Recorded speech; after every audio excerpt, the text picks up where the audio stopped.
one thing you've reiterated on most of your calls is how tough the year has been for so many of the players because of the pandemic and because of the hectic schedule. Having had all the guys together for a week, can you assess how you think they're doing mentally and physically, and also how important it's going to be this summer for them to get a vacation? Yeah, great question. It's so nice to see them together because you can tell how much they missed each other. You can tell how they're sharing experiences with each other. And, it's a great camaraderie in the group. So I think, despite, how difficult it's been for them this year, when they're together, you can see it's kind of a haven that's created here. And it's really nice to see the interactions. Regarding the summer, what I've been telling most of the guys is there's going to be a big focus for most of these players on Nations League, and then after that, I just want them getting away from the game and really trying to go somewhere and just unplug and unwind and be with family and whatever it takes just to prepare for what's coming in the latter half of the year. So hopefully that will happen and they'll get the opportunity to do that.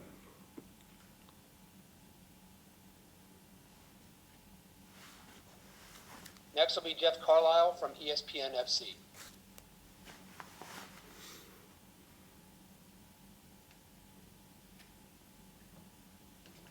There we go. Thanks, Michael. Hi, Greg. Hey, Jeff. Northern Ireland had a World Cup qualifier a few days ago. They've got another one after your game. What are you expecting to see out of them tomorrow, and in what ways do you think they're going to challenge you? And that's different than some of the CONCACAF competition that you faced recently. Well, it will be a big challenge for us, Jeff. It's a very physical team and with height and strength and aggressiveness. They're disappointed in their World Cup qualifying game against Italy, but you see the second half they really put pressure on Italy. We're really aggressive moving forward. I expect them to make a number of changes in the game. I know they had their first choice striker that wasn't available due to a birth in the family, and we expect him to be back on the field. We expect Lafferty to be on the field, a big, strong, tall center forward. So overall, we think it's a good team because of their organization. Very compact. They play a 5-3-2, very difficult to break down, and it's going to present a number of challenges for us. Next will be Ron Blum from the Associated Press. Hey, Greg. How are you? Hey, Ron. How much, if at all, are you looking this week at the videos of games with Canada and Trinidad, or is that something for down the road, or is there anything you can gain looking at those games now, looking ahead to September? I haven't looked at those games at all. I saw the score line. I saw the goals that they scored.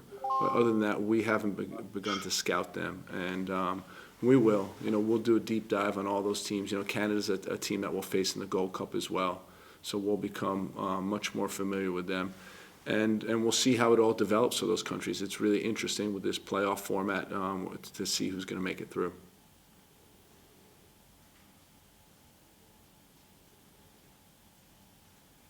Next will be Stephen Goff from the Washington Post.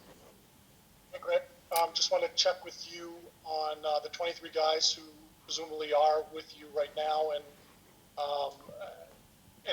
any injury concerns, anyone you're holding back through training or through what happened the other night in Austria? Every one of the 23 players that are with us is available to play with no limitations. So we're no limitations to start the game. When I say, there will be some guys that will manage their minutes, but, particularly some of the guys, Aaron Long, who hasn't been playing in full games yet. We won't want to push Sebastian 90 minutes again, most likely Kalinakoso. Well, we won't want to push 90 minutes, so we'll have to manage those minutes.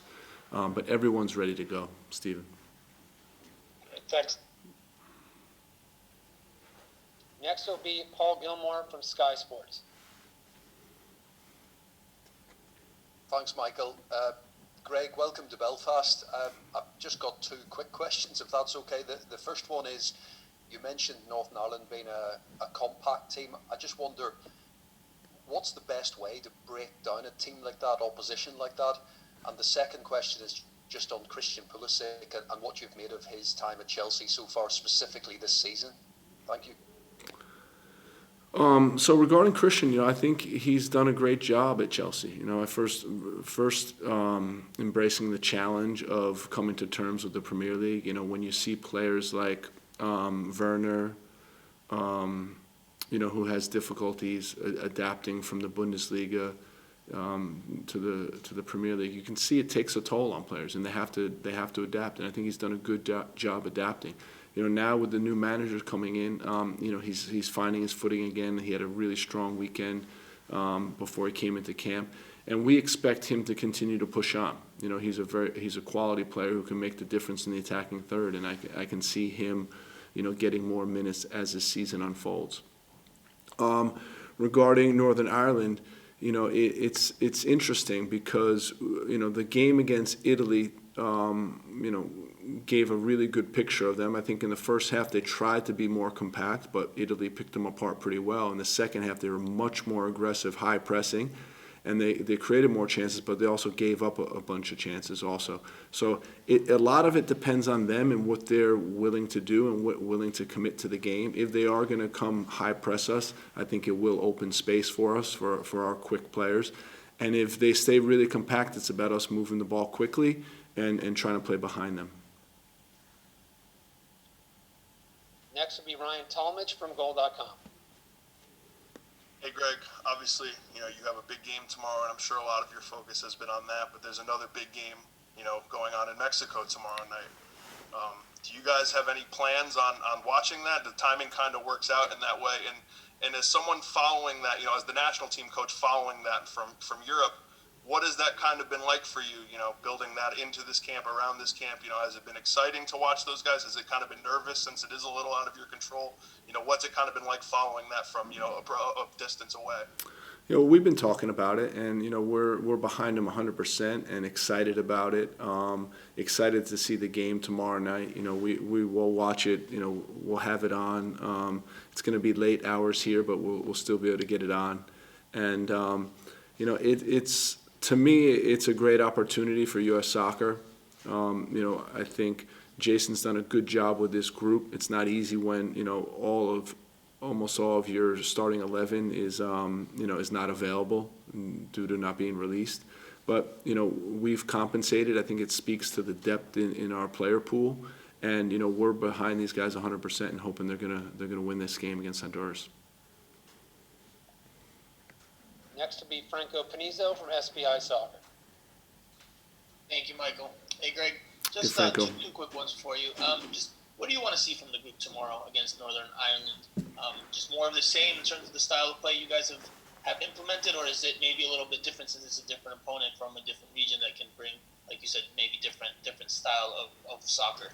And the second one is, this is probably your last chance to maybe see new faces before the big games that are coming later on in the year. How do you balance the lineup choice here? Do you go with most first choice guys and try to work on things for as much as you can given the limitations you said you have, or do you maybe try to get a look at some of the newer guys like DK or Sivachu in a longer period of time? Thanks.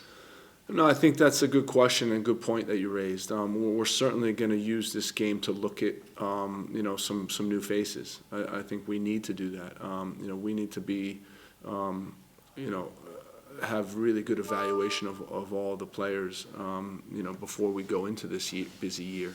So, to me, it's going to be a very competitive game. Part of our challenge is going to be, embracing the physicality of the game. Just coming to terms that early in the game, they're going to be a very hard-working team, and it's going to be difficult for us. Anytime you play a team on their own soil in Europe, it's a special occasion. It'll be nice to try to get a win.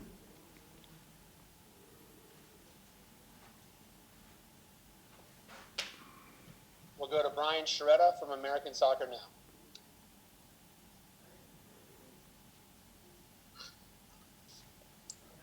Thank you very much, Greg. Just want to speak to you about the overall depth of the program. It seems to be like the national team pool is deep at a lot of different positions. Discuss how satisfied you are with the depth of the program, not just in terms of having backups at positions, but also being able to throw a variety of different formations or approaches to each game. And what do you think?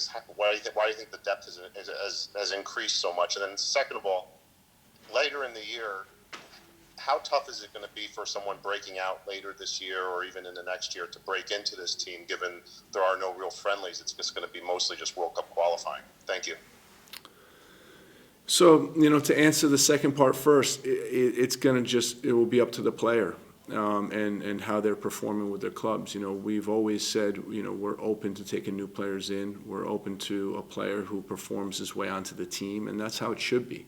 The national team is a collection of players, from different clubs, and if a player's doing really well, we're more than open to giving them an opportunity.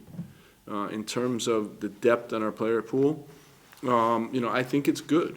We're still need depth in some positions, but overall, we're pleased that, we've worked with a number of players. So there's probably close to 50 players that we've worked with, throughout the course of these last 2.5 years, and that's given us a very good evaluation period. And some of the positions are really strong, and we're really confident, and then others, we need some more backup.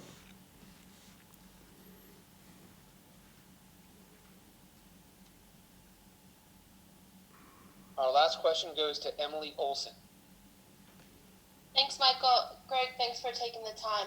As we kind of wrap up this last friendly, as everyone's saying, before these more competitive, meaningful matches happen, how would you describe what you've been able to accomplish very specifically from the November camps to now? We're not looking at it like that, Emily. I think we've made progress with the group, but accomplished, I wouldn't use the word accomplished, because I think we have a number of events coming up in this summer and in the fall that are going to help us get closer to our team goals. And we've been playing friendly games, and I think we've made progress as a group. We've improved as a group. We've looked at new players. We had some guys commit to the program, and other guys got healthy and back in the program. So, that's been, we've been pleased with that, but, we still have yet to accomplish our goals as a team.